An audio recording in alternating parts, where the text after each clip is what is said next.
Hola familia, ¿qué tal? ¿Cómo les va? Bendiciones a todos, Shalom. Acá estamos una vez más en un nuevo video de comentarios a esta entrevista. Hoy es el último video, este es el último video, acá vamos a cerrar, les prometo, se los prometo. Pero bueno, hemos visto a lo largo de estos 5 videos, ¿sí? que estuve desarrollando a partir de esta entrevista, de las cosas que comentaba este pastor de teología paulina. Teología paulina, ¿sí? A mí me suena a 1 Corintios. Yo soy de Pedro, yo soy de Pablo. Teología paulina. No es el único, esto no es invento de este muchacho, la teología paulina, ¿sí? En un momento hice una refutación a Robert Breaker en un canal, creo que en este canal, sí, y que la vamos a volver a hacer para exponer lo que piensan. Ellos piensan que Pablo tenía más autoridad para nosotros que el mismo Mashiach, ¿sí? No te lo dicen así directamente, pero cuando empezás a indagar, Pablo es el que tenía la revelación, Pablo es el que tenía la posta, la justa, perdón por los argentinismos, y que el resto de los apóstoles no habían entendido nada todavía, ¿no? Ellos que se dediquen a los judíos, Pablo es para nosotros. Se han entendido muy mal muchas cosas, y bueno, la idea es, a partir de esta serie de videos y comentarios, exponer por qué esa teología que está dentro del cristianismo, no todos los cristianos piensan así. No todos los cristianos son trinitarios, sepa usted. No todos los cristianos piensan como este señor. Entonces no podemos meter a todos en la misma bolsa. Lo mismo cuando ellos hablan de los judaizantes, refiriéndose a gente que no enseña judaísmo. Está interesante también eso, ¿no? Bueno, en esta oportunidad vamos a terminar de escuchar esta entrevista y vamos a dar los últimos retoques, ¿sí? a esta charla que fue, se le pudo sacar bastante jugo, ¿sí? Escuchemos, comencemos, ¿sí? Una vez más, y bueno, voy a estar comentando, frenando el video y comentando algunos puntos de vista, detalles que se están escapando a la entrevista, cosas que se están escapando a la entrevista, se las voy a hacer notar. Comencemos. Las cosas que dice Eusebio hay que leerlas con criterio, porque es verdad que Eusebio de Cesarea menciona que originalmente Mateo fue escrito en hebreo y que después fue traducido al griego. Eso es lo que dice, por ejemplo, Eusebio. Pero mira qué interesante, también Eusebio diciendo acerca de los hebreos, la epístola de los hebreos, dice que Pablo la escribió en hebreo y que después Lucas la tradujo al griego. Eso dice Eusebio reciclando otra tradición. Pero, por ejemplo, sabemos que esa tradición no es cierta porque Hebreos tiene el griego, entre los expertos en griego sabrán que lo que estoy diciendo es cierto, aunque yo no soy un experto en griego, pero sé que esto es el pensamiento de ellos. Hebreos tiene el mejor griego de todo el Nuevo Testamento. De los 27 libros del Nuevo Testamento, el griego más refinado lo tiene Hebreos. Ahora, Cuando, cuando yo escucho este tipo de afirmaciones, me pongo a pensar si está hablando en serio. ¿Está hablando en serio este hombre? ¿Sí? ¿Sabe que la Reina Valera tiene el español más refinado? La Reina Valera tiene el español más refinado. Y está toda la Biblia en ese español refinado, y no quiere decir que la Biblia haya sido escrita en español. Eh, el griego koiné no era un tipo de griego, sino que eran 4, ¿sí? De los más populares, porque era un imperio bastante grande. Entonces esos 4 griegos eran el ático, jónico, ptolomaico y galilaico. Había un griego, un estilo de griego literario que usaba Lucas. Por eso Lucas, cuando explica que Judas explotó, ¿sí? Que Judas reventó, o sea, usa palabras puntuales de médico. Lucas, estamos hablando de Lucas como escritor de Hechos, ¿sí?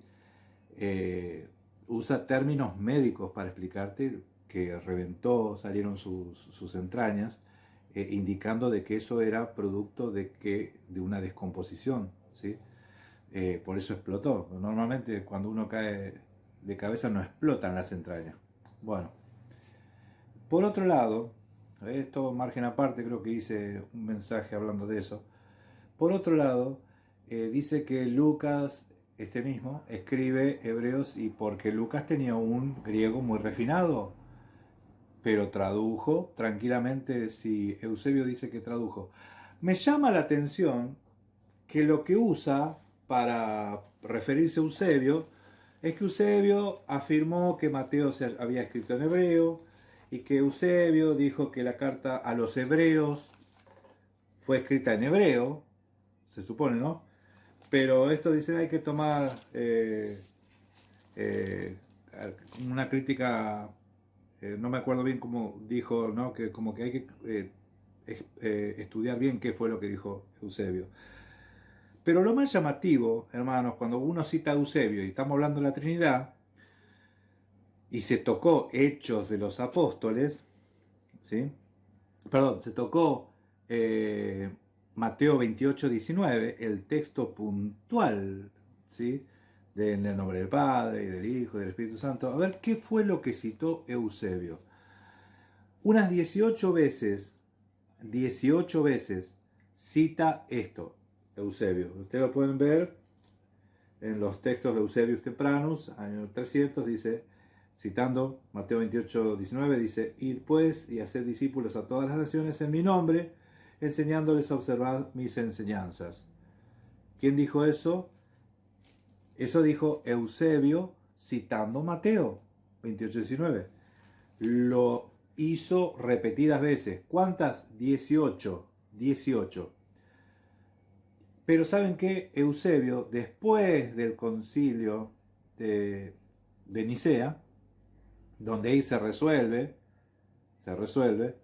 el tema del dogma trinitario, Eusebio ahí ya no cita más como venía citando antes del concilio, sino que lo empieza a citar con la fórmula del nombre del Padre, del Hijo y del Espíritu Santo. ¿Qué pasó con Eusebio? Y pasó un concilio por encima, le pasó un concilio por encima. Y los concilios hay que acatarlos. Vos estés o no de acuerdo, ya está, ya se resolvió. Sí, si no querés ser excomulgado, tenés que seguir el concilio, ¿se entiende? Entonces, eso pasó con Eusebio. Más allá de que Eusebio haya dicho o haya citado, o por una tradición, algunos escritos de Papias, ¿sí?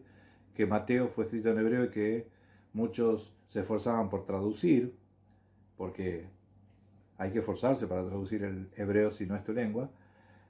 Más allá de eso, el punto principal de toda esta cuestión es qué es lo que decía Eusebio. Eusebio citaba Mateo 28, 19 con estas palabras y en ningún momento mencionó al Padre, al Hijo y al Espíritu Santo. Todas las 18 citas que hizo antes del concilio de Nicea nunca mencionó. ¿Por qué? Porque no estaba así. En el video anterior les mostré cómo en el catecismo católico, en el catecismo de la Iglesia de la Ciudad del Vaticano y la Enciclopedia Católica, reconocen que la Iglesia Católica cambió ese bautismo, esa fórmula, ¿sí? En el nombre de Yeshua lo cambió, en el nombre de Jesús lo cambió al nombre del Padre, del Hijo y del Espíritu Santo, ¿sí? Eso reconocen los mismos católicos. ¿Por qué lo reconocen? Porque el tema es que para el catolicismo la máxima autoridad no es la Biblia, la máxima autoridad no es la palabra de Dios, la máxima autoridad es la Iglesia, ¿sí? Para un católico la máxima autoridad no es ni la Biblia, ¿sí? No es los escritos, ni Antiguo ni Nuevo Testamento, sino que la máxima autoridad es la Iglesia, es el Papa, ¿sí? ¿Sí? Algo parecido a lo que pasa con el judaísmo. ¿Quién es el que tiene máxima autoridad en la tierra? Para los judíos, los rabinos, los ancianos. Para los católicos, los papas, ¿sí? Así que lo que ellos dicen es así. Y para los cristianos, el pastor. Si el pastor lo dijo, palabra de Dios. Así que bueno, esto es algo para tener en cuenta. A ver, sigamos escuchando un poquito más. El hebreo es un idioma pobre en palabras. Lingüísticamente El hablando, tiene vocabulario. pocas palabras. ¿Perdón? El vocabulario decía. Sí, es pobre, mientras que el griego no. Así que es imposible que, por ejemplo, esta traducción de Eusebio sea verdad porque no puedes del hebreo, que es pobre en palabras, construir un griego tan rico como el hebreo, el griego que tiene la epístola a los hebreos. Entonces, Está buena la aclaración que hace el, el entrevistador, porque el hebreo es pobre en vocabulario, o sea, en cantidad de palabras, con respecto a otros idiomas, llámese griego, llámese español. El problema es que cada palabra en el hebreo a veces es una bomba atómica, ¿sí? Tiene hasta 30 acepciones. Les doy el ejemplo de la palabra gesed, ¿sí? Gesed. En el Strong aparece con K, pero es gesed, ¿sí? Gesed tiene más de 30 significados. ¿Cuál es el que corresponde? Según el contexto, ¿sí? Y así la gran mayoría de las palabras tienen varias acepciones. Son muy pocas las palabras que indican una sola acepción. Inclusive las partículas, escuchen, las partículas, por ejemplo, eh, el B, ¿sí? B, reshit, B, reshit. Ese B puede ser en, puede ser con, ¿sí? El que sería como, así como, del modo que. Entonces hay palabras que no las es una partícula pequeña que no la puedes traducir en una sola palabra, ¿sí? Entonces, por ejemplo, la partícula que quiere decir de acuerdo a, del modo de, ¿sí? Eh, según tal, ¿sí? Según, eh, de acuerdo a, les digo, ¿no? O sea, una partícula tan pequeña se tiene que sí o sí expresar en dos palabras porque no la puedes, a nuestro idioma no la puedes traducir en una. Entonces, sí es pobre en cantidad de palabras el hebreo, pero cada palabra es poderosísima. ¿Sí? Cada palabra tiene mucho contenido y eso no hay que menospreciar los idiomas. ¿Sí?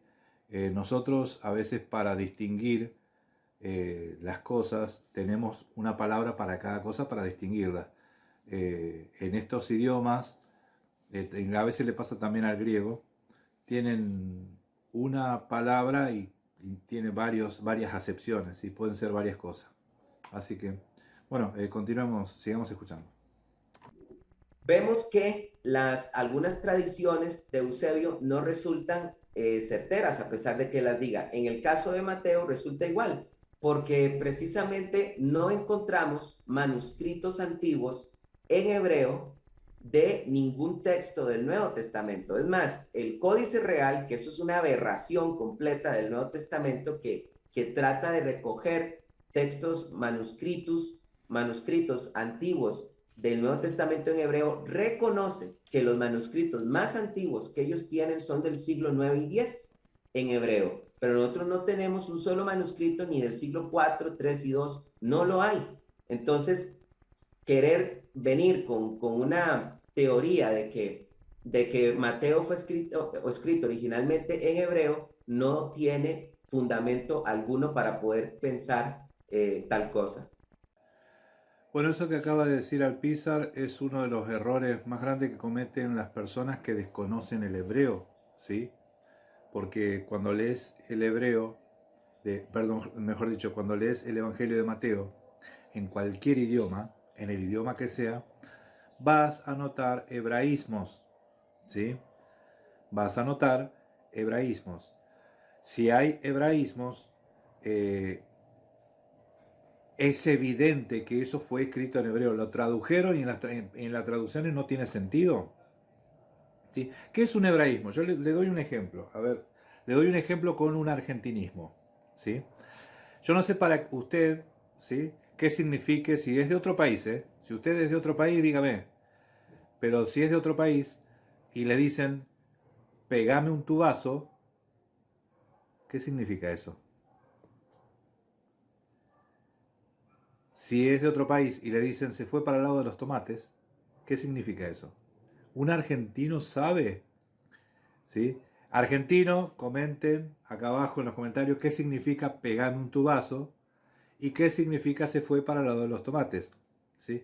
Y así hay muchas expresiones que si vos la decís en otro idioma, a otra cultura, no lo va a entender. ¿Sí? Entonces, si vos encontrás un texto de un argentino que lo escribió en español y dice, pegame un tubazo, ¿sí? Y va, escribe, pegame un tubazo. ¿Qué será? ¿Qué quiere decir? Muy profundo, ¿no? Entonces, porque esa carta fue escrita en un idioma que los receptores de esa carta van a entender a qué se refiere. A argentinos entienden lo que significa ciertas cosas. Lo mismo pasa en cada país. Hay países que tienen expresiones que, en español, que un argentino escucha y no entiende. No entiende.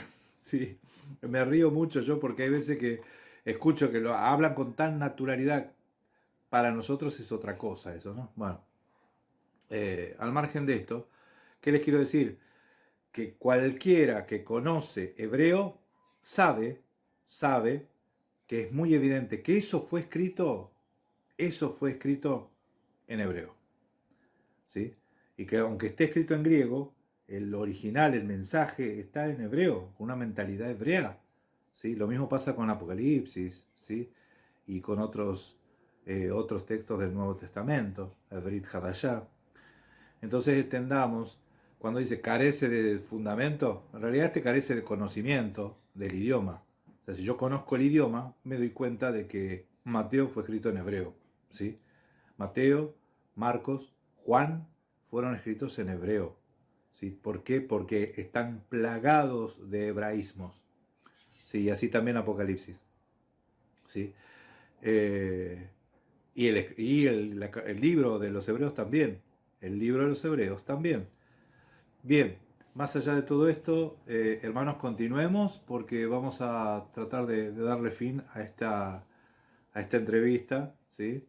Que bueno, que lo único que hace acá es exhibir el desconocimiento que tiene Alpizar en algunos temas, ¿sí? En algunos temas. Miren, todos somos ignorantes en algún área, pero justamente lo que él está acusando no se informó bien, no se informó bien. Así que bueno, sigamos escuchando. A ver, no me quiero meter de lleno en el caso de la deidad de Cristo, pese a que evidentemente Trinidad y la deidad de Cristo están estrechamente relacionados, ¿no? Pero no me quiero meter mucho ahí porque estoy separando otro espacio para poder discutir particularmente ese punto, ¿no? Pero personas como estas por lo general suelen también hacer referencias a pasajes como el de Primera de Colosenses, iba a decir nada que el de Colosenses capítulo 1, donde se hace referencia a que Jesús es primogénito de toda creación, ¿no? De esto, este tipo de pasajes y algún que otro más que se toman medio de los pelos sacado de contexto desde mi humilde punto de vista, ¿no? De alguna manera son o se presentan como un obstáculo a la hora de discutir qué tenía Pablo u otro autor en mente a la hora de hablar de Jesús. Se puede presentar como un obstáculo a la hora de hablar de la deidad de Cristo o mismo de la Trinidad. Claro, es que el problema está en cuando tratamos con una mente latina de interpretar los textos, porque si Colosenses 1:15 dice que Jesucristo es el primogénito de la creación, entonces de ahí primogénito parece que suena al primero en ser creado. Entonces, ¿qué hacer cuando dice la Biblia que Jesús es el primogénito de los muertos también? Pero Jesús no fue el primero en resucitar. En el Antiguo Testamento tenemos testimonios de gente resucitada y el mismo Jesús resucitó a Lázaro. Entonces aquí primogénito tiene un significado mucho más amplio que una simple interpretación de pensar que es el primero de, ¿verdad? Cuando la Biblia dice que Jesús es el primogénito de la creación, se refiere precisamente a lo que con los hebreos está refiriéndose, que es que el Hijo es a través del Hijo donde Dios creó todas las cosas. De hecho, es muy interesante porque en los Salmos hay un versículo que dice, Él dijo y Él hizo. Y este es un versículo que usa Eusebio de Cesarea para defender la divinidad del Cristo. Y es interesante que lo interpreta la iglesia primitiva, lo interpretaba de esta manera. Él dijo y lo veían como un acto del Padre, ¿verdad? El Padre dijo y él hizo, lo veían como el Hijo, como el Logos de Dios, ejecutando el pensamiento del Padre. Entonces, el primogénito de la creación significa no que Jesús sea el primer ser en ser creado, sino es que en Jesús, es en la persona de Jesús donde Dios creó. Es en la persona de Jesús donde Dios creó, ¿sí? Es en Yeshua donde Dios creó. Es que si yo les digo amén, ¿por qué digo amén a esto? Es porque es bíblico, ¿sí? Es bíblico. En Mashiach, Dios estaba reconciliando el mundo en él. En Mashiach estaba reconciliando el mundo, Dios en él, ¿sí? En él, en Mashiach, estaba Dios reconciliando al mundo. En Mashiach estaba Dios reconciliando al mundo. Todas las cosas Dios las hizo por medio de él. Dios, habiendo hablado en otro tiempo por medio de los profetas, ahora lo habla por medio del Hijo. Dios. ¿Quién es el Hijo? ¿Era un profeta? No, era el resplandor mismo de su sustancia. Por eso, ¿quién es el Hijo? Cuando dice que Hebreos 1 es el fundamento de la Trinidad, si vos tenés Hebreos 1 solamente y no tenés el resto de las Escrituras, vos creés lo que cree Alpizar. Pero si vos tenés Primera de Pedro, tenés las cartas de Pablo, cuando dice que el que habló, ¿quién fue el que habló por medio de los profetas? ¿Quién fue el que habló? ¿Quién fue el que habló?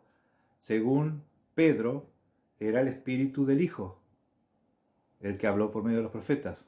El Espíritu Santo, según Pablo, el Espíritu Santo, ¿sí? Ese Espíritu Santo, ahora hablaba por el Hijo. El Espíritu Santo, según Gálatas, es el Espíritu mismo del Hijo, ¿sí? Miren, no les quiero hacer muchas vueltas a ustedes con esto, pero sepan, hermanos, que la doctrina trinitaria, ahora citó de vuelta a Eusebio Alpizar, es que Eusebio tenía claro el concepto de la divinidad de Mashiach. Y Eusebio no lo pensaba como Trinidad, ¿sí? No lo tenía, no lo asociaba como Trinidad, porque en las Escrituras no está eso. Ahora, cuando vos metés un dogma en la iglesia, tienen que tratar de acomodar o justificar por qué creen lo que creen, ¿sí? Entiendan eso, ¿sí? ¿Por qué creen lo que creen? Bueno, ya vamos terminando. Le dejo una entradita más y voy a terminar este video, ¿sí? Así que continuemos a ver cómo continúa esto. Me interesa mucho lo tenemos también conectado al doctor Enuel Hernández, con quien seguramente dentro de poquito vamos a tener ahí un encuentro y que yo me gustaría entrevistar particularmente sobre el tema de la deidad de Cristo. Pero que nos dice en los comentarios, un comentario bastante interesante que dice primogénito y lo vincula con la palabra griega prototokos, que dice que significa el que tiene preeminencia, ¿no? Bastante interesante esto también porque nos ayuda, a aquellos que somos unos neófitos en estos temas, nos ayuda a poder comprender qué es lo que el autor de ese pasaje tenía en mente a la hora de utilizar el concepto que utilizó para referirse a Jesús. José, para ir aterrizando, referente al tema de la Trinidad, ¿no? Y las posibles objeciones que puedan levantar los judaizantes, ¿tendrías alguna otra cosita más que vos decís, che, loco, tengan cuidado con esto? Porque esto es una objeción que suelen levantar, pero esto otro. ¿Hay algún otro punto que deberíamos de tener en consideración?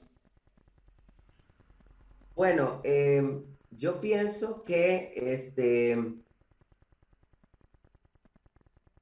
es importante entender a veces, no tanto en el caso directo de los judaizantes, pero sí algunos a veces, como los testigos de Jehová, intentan negar la divinidad de Jesús precisamente por algunas cosas que Jesucristo dice, ¿verdad? Como cuando él dice que él no sabe el día ni la hora, ¿verdad? Bueno, acá tenemos el texto que cita Alpizar es Mateo 24:36. Reina Valera dice, pero el día y la hora nadie sabe, ni aun los ángeles de los cielos, sino solo mi Padre, ¿sí? En este texto, en esta porción, no aparece ni siquiera el Hijo, ¿sí? Sino solo el Padre. O sea, no aparece como que ni siquiera el Hijo, ¿bien? Ahora, ¿qué nos dice el texto en griego? En el texto en griego sí aparece ni el hijo, ¿sí? O sea, ni los mensajeros ni el hijo, sino solo el padre, ¿sí? Eso sí aparece en griego. ¿Cuál es el problema? Que si el texto, como aparece en el griego, es así, tal cual, entonces el hijo no sabe, pero el padre sí sabe.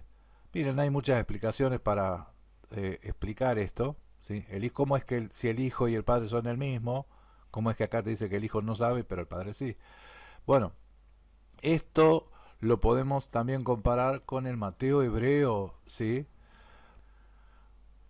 Sin embargo, hermanos, en el Mateo hebreo nosotros no encontramos que ni siquiera el hijo, ¿sí? Sino que directamente solo el padre, así como está Reina Valera, ¿sí? Así como está traducido en Reina Valera, que no aparece ni el hijo. Bueno, Mateo en hebreo, que es el Mateo hebreo de Shem Tov, es un Mateo que está tomado de textos griegos, ¿sí? O sea, son traducciones al hebreo que hizo un rabino judío para contestarle a los cristianos. Entonces, la idea era tener los escritos de los cristianos, ¿sí?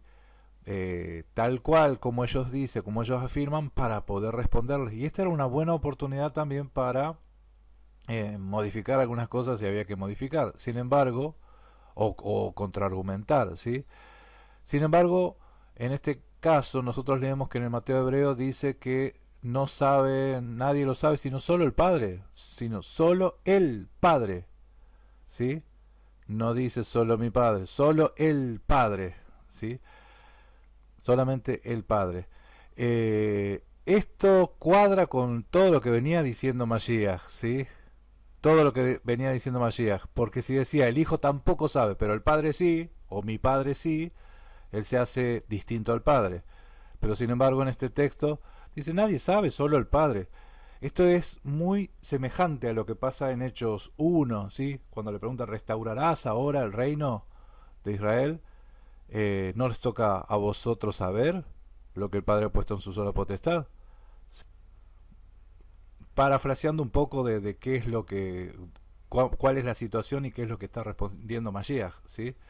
Y así encontramos varias cosas en los evangelios, encontramos varias cosas donde podemos ir analizando.